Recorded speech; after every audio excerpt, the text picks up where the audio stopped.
4বার জিতেছি, এবার নিয়ে 5বার জিতব। আসন্ন লোকসভা নির্বাচনে দক্ষিণ মালদা লোকসভা কেন্দ্রে প্রার্থী হওয়ার ইচ্ছে প্রকাশ করে বুধবার এমনটাই বললেন দক্ষিণ মালদার কংগ্রেস সাংসদ আবু হাসেম খান চৌধুরী। এছাড়াও তিনি দাবি করেন, আসন্ন লোকসভা নির্বাচনে তৃণমূল নেত্রী রাজ্য কংগ্রেসকে দক্ষিণ মালদা ও বহরমপুর আসন কংগ্রেস ছাড়তে চেয়েছে। তারা তৃণমূল নেত্রীর কাছে আরও বেশ কিছু আসনের দাবি জানিয়েছেন, তবে সবটাই নির্ভর করছে জোট হওয়ার ওপর।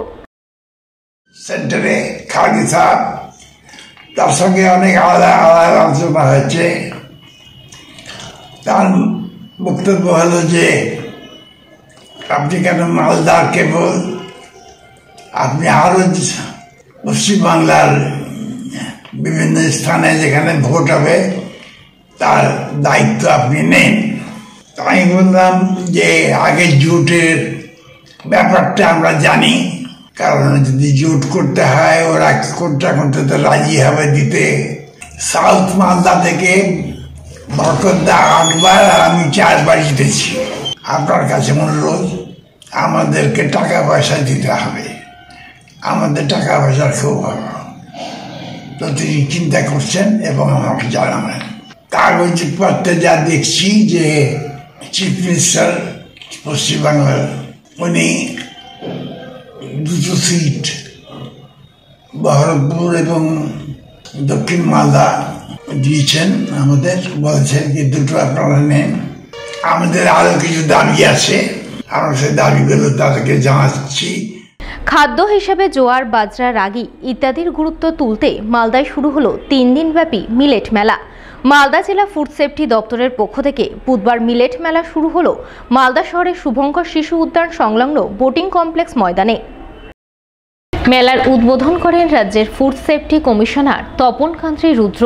এছাড়াও উদ্বোধন পর্বে হাজির ছিলেন অতিরিক্ত জেলা শাসক পীযূষ সালঙ্কে, জেলা মুখ্য স্বাস্থ্য আধিকারিক সুদীপ্ত ভাদুরী, সদর মহকুমা শাসক পঙ্কজ তামাং, ইংরেজবাজার পৌরসভার চেয়ারম্যান কৃষ্ণেন্দু চৌধুরী সহ আরও অনেকেই। 3 দিন ব্যাপী মিলেট মেলার প্রথম দিনেই জোয়ার, বাজরা, রাগি ইত্যাদি নানান খাদ্য খাবার সহযোগে বিভিন্ন খাদ্য সামগ্রী মেলা বসে, যা স্কুল ছাত্রছাত্রী সহ সাধারণ মানুষজন চেটেপুটে খান। এ ব্যাপারে রাজ্যের ফুড সেফটি কমিশনার তপন কান্তি রুদ্র জানান, 2023 সালকে মিলেট বর্ষ হিসাবে ঘোষণা করেছে, তাই দৈনন্দিন খাদ্য তালিকায় মিলেট অর্থাৎ জোয়ার, বাজরা, রাগি ইত্যাদি খাদ্য খাবারের গুরুত্ব তুলে ধরতে তারা মিলেট মেলার আয়োজন করেছেন, যা চলবে 3 দিন।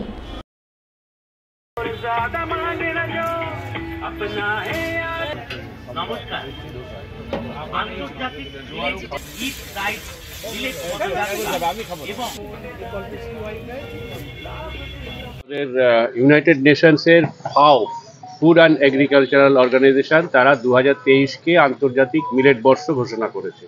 তার কারণ হচ্ছে সারা পৃথিবীব্যাপী নন কমিউনিকেবল ডিজিজ, যেটা খাদ্য থেকেই প্রধানত হয়, তা হচ্ছে, এবং আমাদের ভারতবর্ষে, আমাদের রাজ্যেও এই নন কমিউনিকেবল ডিজিজ, যার মধ্যে heart related, blood sugar, hyper tension, cancer ইত্যাদি এগুলো বাড়ছে। সেই জন্য আমাদের ট্র্যাডিশনাল যে খাবারগুলো ছিল মিলেট, জোয়ার, বাজরা, রাগি, কাউন, মাইলো ইত্যাদি ইত্যাদি, অনেকগুলো ব্যবস্থা আমাদের করতে হবে যাতে করে এই সমস্ত অসুখগুলোকে অ্যাড্রেস করা যায়। এই জন্যে এই মিলেটের অ্যাওয়ারনেস বাড়ানোর জন্য ছাত্রছাত্রী, সমাজের সকলের চেম্বার্স অফ কমার্স সবাই মিলে এখানে সংযুক্ত হয়ে একত্রিত হয়ে কাজ করেছেন। এটা গতকাল থেকে শুরু হয়েছে, আগামীকাল পর্যন্ত চলবে। পশ্চিমবঙ্গ সরকারের শিশু সুরক্ষা অধিকার আয়োগের উদ্যোগে এবং মালদা জেলা প্রশাসনের সহযোগিতায় শিশু সুরক্ষা ও অধিকার বিষয়ক আলোচনা সভা হয়ে গেল বুধবার। এদিন এই আলোচনা সভা অনুষ্ঠিত হয় মালদা জেলা প্রশাসনিক ভবনের কনফারেন্স হলে।